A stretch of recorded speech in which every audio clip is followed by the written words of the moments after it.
Covid পরবর্তী সময়ে একাধিক শারীরিক সমস্যা বেড়েছে। তার অন্যতম হল হরমোনের তারতম্য। মহিলাদের মধ্যে বেড়েছে থাইরয়েড, পিসিওএস এবং পিসিওডির মতো সমস্যা।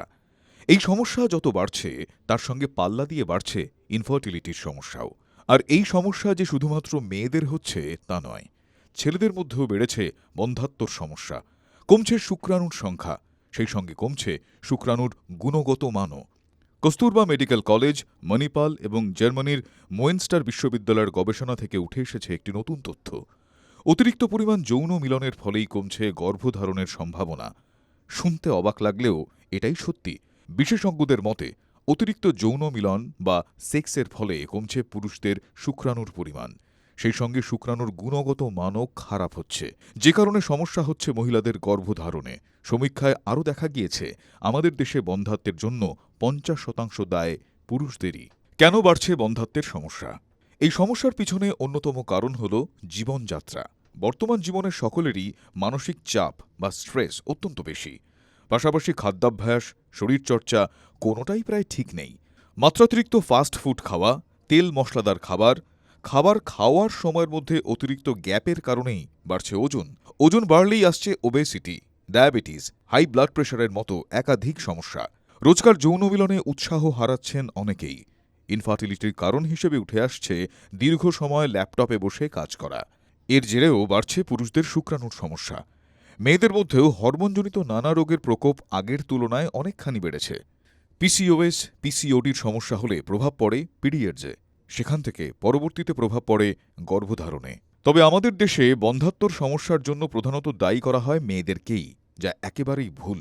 জার্মানি আর মণিপালের গবেষকরা মোট ১০,০০০ পুরুষের ওপর সমীক্ষা চালান। সেখানেই দেখা গিয়েছে অধিকাংশ পুরুষেরই শুক্রাণুর গুণগত মান খারাপ। যা বলছেন বিশেষজ্ঞরা, যৌনতা নিয়ে মানুষ এখন আগের থেকে অনেক বেশি খোলামেলা। কম বয়স থেকেই ঘনিষ্ঠভাবে মেলামেশা করছেন যুগলেরা। অতিরিক্ত যৌন মিলনের কারণেই পুরুষদের স্পার্ম কাউন্ট কমছে। ফলে যখন তাঁরা সন্তান চাইছেন তখন অনেকাংশেই সফল হচ্ছেন না। যে কারণে বিশেষজ্ঞরা বলছেন, যেসব দম্পতি সন্তান চাইছেন তাদের প্রত্যেক যৌন মিলনের মধ্যে ৬ থেকে ১৫ দিনের গ্যাপ দিতে হবে। রোজ সেক্সের চাহিদা কমিয়ে আনার পক্ষে তাঁরা। যৌন মিলনের ক্ষেত্রে অন্তত ৩ দিনের গ্যাপ দিতেই হবে, তবেই কিন্তু গর্ভবতী হওয়া সম্ভব। এ ব্যাপারে ছেলে এবং মেয়ে উভয়কেই সচেতন হতে হবে।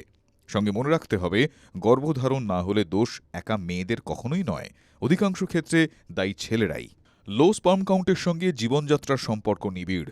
মূলত কিছু অভ্যাসের কারণেই পুরুষের স্পার্ম কাউন্ট কমতে শুরু করে। অথচ কেউ কেউ বুঝতে পারেন না ঠিক কোন খারাপ কাজ বা আনহেলদি হ্যাবিটসের কারণে কমে যায় স্পার্মের সংখ্যা। তবে হেলদি স্পার্ম কাউন্ট বাড়ানোর সহজ উপায়ও রয়েছে। সাধারণভাবে কোনো দম্পতি স্বাভাবিক পদ্ধতিতে সন্তান ধারণ না করতে পারলে বলা হয় ওই দম্পতি ইনফার্টিলিটি সমস্যায় ভুগছেন।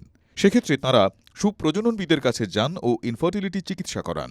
এরপর দরকার পড়লে তাঁদের ইন ভিট্রো ফার্টিলাইজেশন বা আইভিএফ এর সাহায্য নিয়ে সন্তান ধারণ করতে হয়। আমাদের সমাজে কোনো বিবাহিত মেয়ের সন্তান না হলে সাধারণত ওই মহিলার উপরই সন্তান না হওয়ার দায় চাপানো হয়। অথচ নানা ক্ষেত্রেই ইনফার্টিলিটির পিছনে দায়ী পুরুষের প্রজনন ক্ষমতা হ্রাস পাওয়া। পুরুষের প্রজনন ক্ষমতা কমে যাওয়া নিশ্চিতরূপে আধুনিক জীবনের অন্যতম জটিলতা হয়ে দাঁড়াচ্ছে। এই কারণে সারা ভারতেই ইনফার্টিলিটির সমস্যাও বাড়ছে। পুরুষের ইনফার্টিলিটির পিছনে কারণগুলি হল স্পার্ম কাউন্ট কম থাকা এবং স্বাস্থ্যবান স্পার্মের অনুপস্থিতি।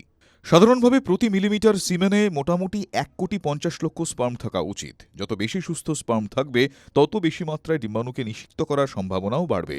সেই সঙ্গে স্পার্মের মোবিলিটি বা স্পার্মের সচলতাও স্বাভাবিক হওয়া দরকার। স্পার্মের গতিহীন হওয়াও কিন্তু লো স্পার্ম কাউন্টের দিকেই ইঙ্গিত করে।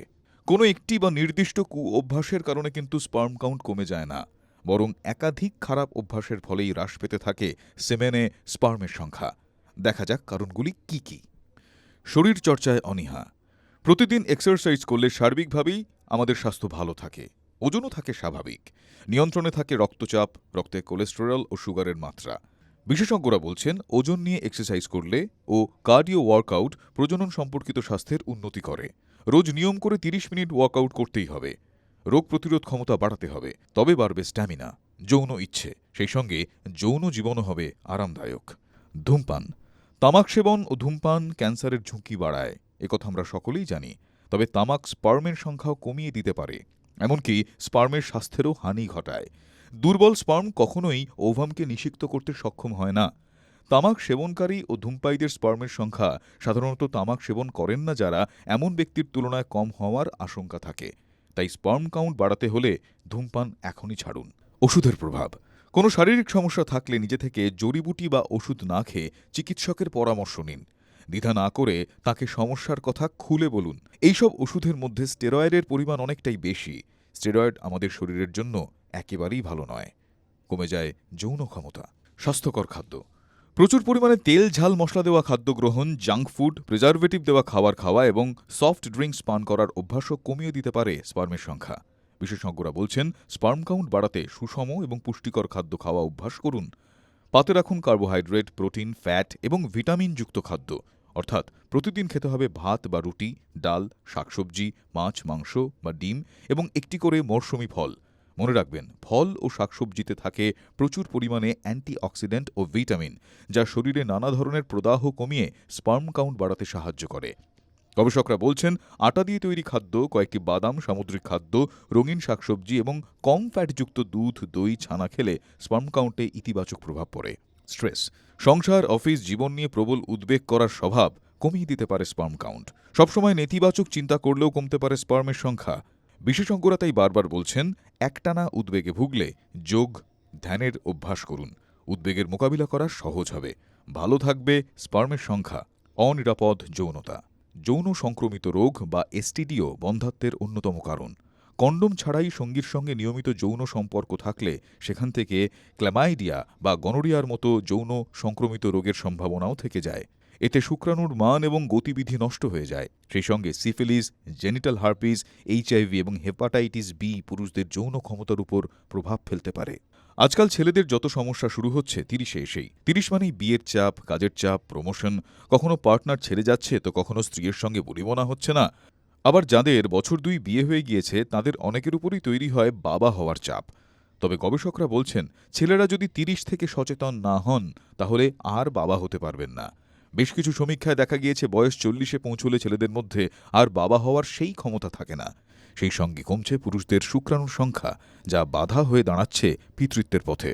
সুরাটের ক্রিস্টা আইভিএফের তরফে সিনিয়র আইভিএফ বিশেষজ্ঞ শ্বেতা পাটেল যেমন জানাচ্ছেন, গত 10 বছরে পুরুষদের মধ্যে এই সমস্যা জটিল হয়েছে। প্রতি 4 জন পুরুষের মধ্যে একজনের ক্ষেত্রে শুক্রাণুর সংখ্যা কমছে, যে কারণে দম্পতিদের সন্তান ধারণে বাড়ছে জটিলতা। এই প্রতিবেদনটি শুধুমাত্র তথ্যের জন্য, কোনো ওষুধ বা চিকিৎসা সংক্রান্ত নয়। বিস্তারিত তথ্যের জন্য আপনার চিকিৎসকের সঙ্গে পরামর্শ করুন। আপনাদের কেমন লাগছে টিভি9 বাংলার পডকাস্ট কানে কানে কমেন্ট বক্সে প্লিজ লিখুন। সেই সঙ্গে সাজেশনস দিন, কি কি বিষয়ের উপর পডকাস্ট শুনতে আপনি আগ্রহী। শুনতে থাকুন কানে কানে।